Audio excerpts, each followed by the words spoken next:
আসসালামু আলাইকুম। আমি মাহাদি হাসান। বাপরে বাপ!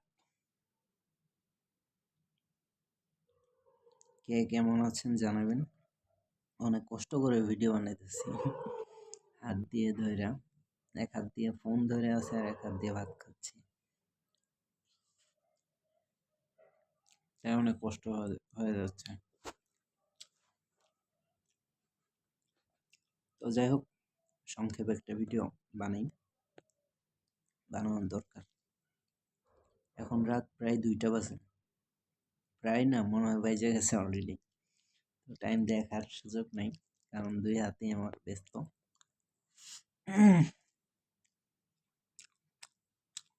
অবস্থা, ভাতের মধ্যে চুল, কি কইতাম। এই যে দেখেন, দেয়া যায় না মনে হয়। এটা ক্যামেরা অ্যালাউ করবে না।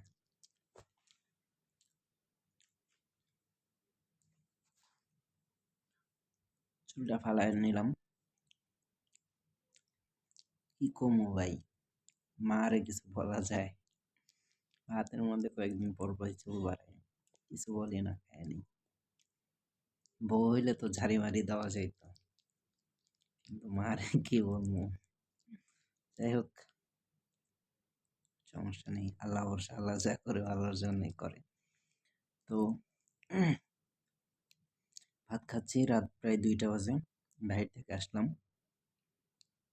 এটা ঢাকা মিরপুরে। তো দেখলাম প্রচুর শীত আর প্রচন্ড কুয়াশাও পড়তেছে একদম ভরপুর। তো কথা হচ্ছে, আমার ভিডিওর টপিক হচ্ছে, কার এলাকায় কিরকম শীত পড়তেছে একটু কমেন্টস করে জানাবেন আমাকে, হ্যাঁ। আর এটা হচ্ছে কি, ঢাকা মিরপুর।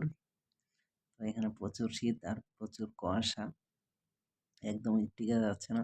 এখন আমি রুমে বসে আছি, মোটামুটি শরীরটা একটু হালকা হয়েছে, বাট এতক্ষণ যে বাইরে ছিলাম একদম, মানে গ্রামে কুয়াশা, সকালবেলা কুয়াশা পড়লে যেরকম শীত লাগে না, ঠিক ওই রকমটা মানে অনুভব করলাম। তো এখন একটু মানে অনেকক্ষণ ধরে আসছি, যে এখন ভাত খাচ্ছি। তো রুম তো জানালা সবগুলা লাগানো, দরজা লাগানো, সব মিলাই শীতটা একটু কম লাগতেছে। তো ভাত খাই ঘুমায় যাবো, আবার সকালবেলা ব্যস্ততার মধ্যে আবার পরে যাবো, তো ঘুমানো লাগবে। তো যাই হোক, আমার ভিডিওটা যারা যারা দেখতেছেন অথবা দেখলেন এতক্ষণ, পাশে থাকবেন, ভিডিওগুলো দেখবেন। তো ওকে, আজকে এখানে বিদায় নিচ্ছি। আল্লাহ হাফেজ, আসসালামু আলাইকুম।